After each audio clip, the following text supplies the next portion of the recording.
Freezer को अलग करने के लिए हमें सबसे पहले यहाँ से इसको डिस्कनेक्ट करनी होगी। तो इसे पाइप कटर से हमें काटना है।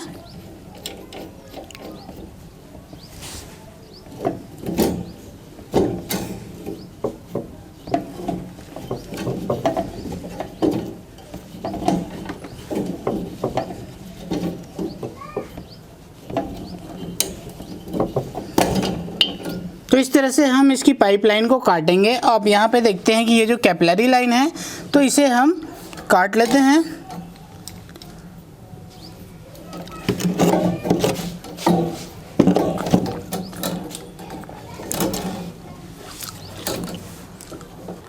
उसके बाद हम यहाँ पर इसकी जो पीछे कॉइल कंडेंसर की जाली है उसे हम इस तरह से बाहर निकाल लेते हैं।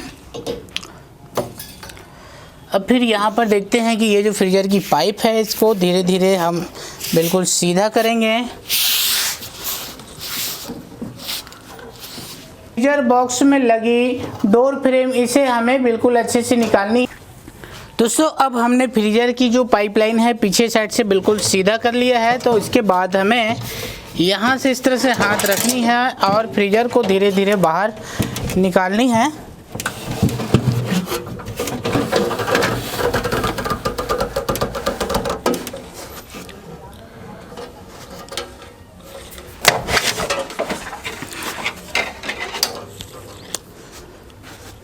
तो हम बिल्कुल इस तरह से इसकी जो फ्रीजर है उसे बाहर निकाल सकते हैं।